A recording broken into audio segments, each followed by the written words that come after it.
BSF কেম্পলৈ পথ নিৰ্মাণৰ দাবী আয়োজন কৰা হ'ল প্ৰতিবাদী সভাৰ মাজতে দিলে ভিন্ন শ্লোগান। ভাৰত স্বাধীন হোৱাৰ পিছৰে পৰাই বিভিন্ন সমস্যাৰ মাজত বসবাস কৰি আহিছে ধুবুৰীৰ চৰাঞ্চলৰ হাজাৰ হাজাৰ লোক। মহাবাহু ব্ৰহ্মপুত্ৰৰ পাৰত বসবাস কৰা লোকসকলৰ দুৰ্দশা বুজিব কোনে?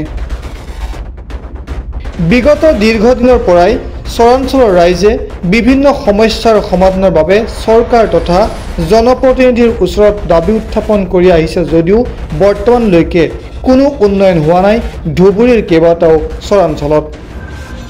ধুবুৰী জিলাৰ ভাৰত বাংলাদেশ সীমান্তৱৰ্তী অঞ্চলসমূহৰ ৰাইজে বৰ্তমানেও বিভিন্ন চৰকাৰী আঁচনিৰ পৰা বঞ্চিত হৈ থকাৰ অভিযোগ।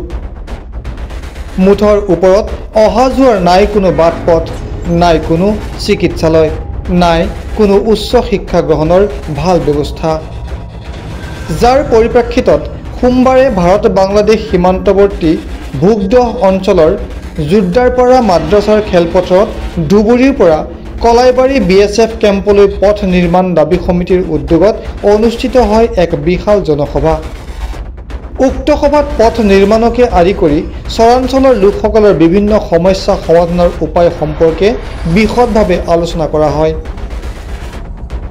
উল্লেখ্য যে ভাছানী চৰ ভোগদহৰ পাটামাৰী গাঁও পঞ্চায়তকে আদি কৰি প্ৰায় 7খন গাঁও পঞ্চায়তৰ হাজাৰ হাজাৰ লোকৰ সমস্যাৰ প্ৰতি লক্ষ্য ৰাখি অসমৰ মুখ্যমন্ত্ৰীগৰাকীৰ লগতে স্থানীয় জনপ্ৰতিনিধিক ধুবুৰীৰ পৰা কলাইবাৰী বিএছএফ কেম্পলৈ যোৱা পথটো অনতিপলমে নিৰ্মাণ কৰি দিবলৈ দাবী উত্থাপন কৰে।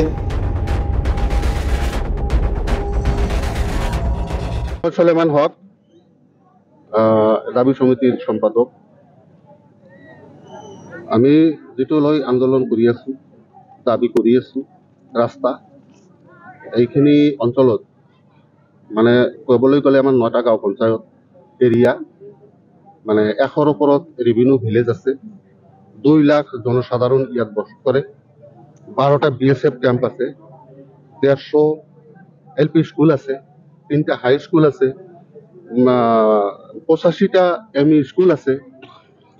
এই অঞ্চলত বৃহত্তৰ অঞ্চলত প্ৰায় 600 বৰ্গ কিলোমিটাৰ এই অঞ্চল, মানে ধুবুৰীৰ পৰা কালাইবাৰীলৈকে 30-35 কিলোমিটাৰ হ'ব, পাটামাৰীৰ পৰা চৰভাছানীলৈকে প্ৰায় 30 কিলোমিটাৰ হ'ব। 600 কিলোমিটাৰ বৰ্গ কিলোমিটাৰ এই অঞ্চলত 2 লক্ষ প্ৰায় মানুহ বসবাস কৰি আছে। স্বাধীনতাৰ কালৰে পৰাই এই মানুহখিনি বিভিন্ন চৰকাৰী আঁচনিৰ পৰা, সুবিধাৰ পৰা বিভিন্নভাৱে বঞ্চিত হৈ আছে। আমি ইয়াৰ আগত ব্ৰহ্মপুত্ৰ কণ্ট্ৰল ডিমাণ্ড কমিটিৰ নাম লৈ আমি বহুদিনৰ পৰাই দাবী উত্থাপন কৰি আছো যদিও চৰকাৰে সিমান গুৰুত্ব দিয়া নাই। হয়তো আমিও তৰতৰভাৱে সেনেকুৱা আন্দোলন কৰিব পৰা নাই।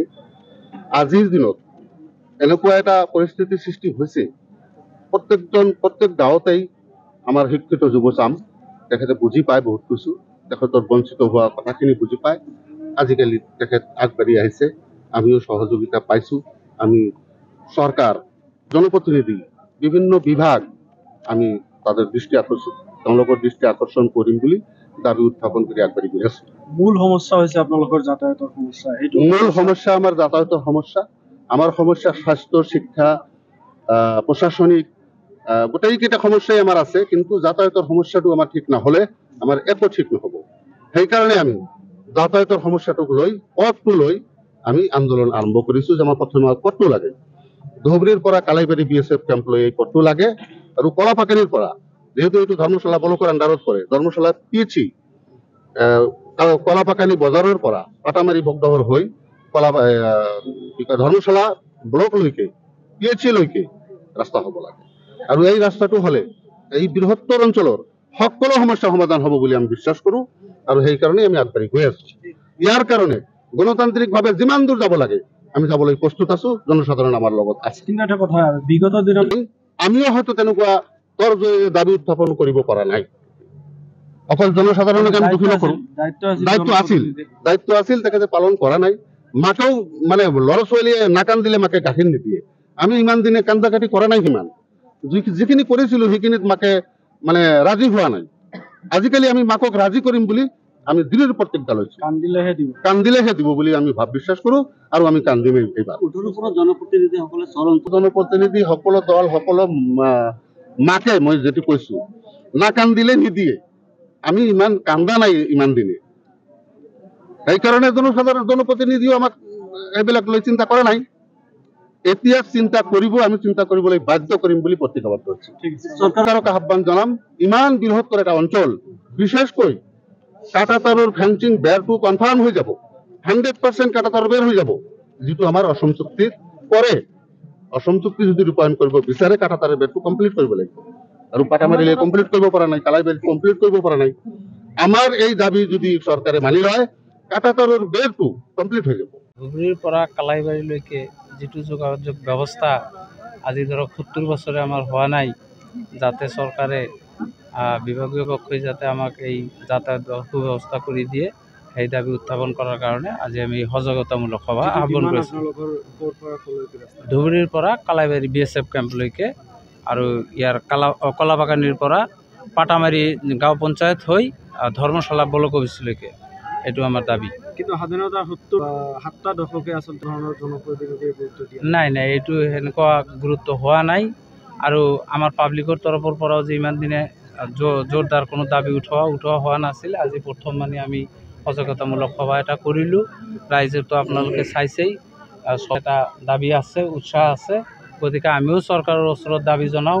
বিশেষকৈ আমাৰ ডাইনামিক CM হিমন্ত বিশ্ব শৰ্মা ছাৰক আমি অনুৰোধ কৰিম যে আমাৰ এই অঞ্চলৰ যি অৱস্থা, যাতায়াতৰ অৱস্থা, মানুহৰ যি দুখ দুৰ্দশা, সেইটো দূৰ কৰাৰ কাৰণে তেখেতে যাতে অনতিপলমে আমাৰ এই ৰাস্তা চেংচন কৰি মানুহক পৰৱৰ্তী কাৰ্যসূচী আমাৰ ধৰক আমি এনেকৈ দাবী উত্থাপন কৰি যাম। আমি বিভিন্ন ঠাইত স্মাৰক পত্ৰ প্ৰদান কৰিম। আমাৰ দাবী চলিয়ে থাকিব যিমান দিনলৈকে আমাৰ এই ৰাস্তা নহয়, সিমান দিনলৈকে আমাৰ এই দাবী সমিতিৰ তৰফৰ পৰা আমি দাবী বিভিন্ন এংগলত দাবী উঠায়ে থাকিম। ধুবুৰীৰ পৰা চাহাদত Ali report, my news any.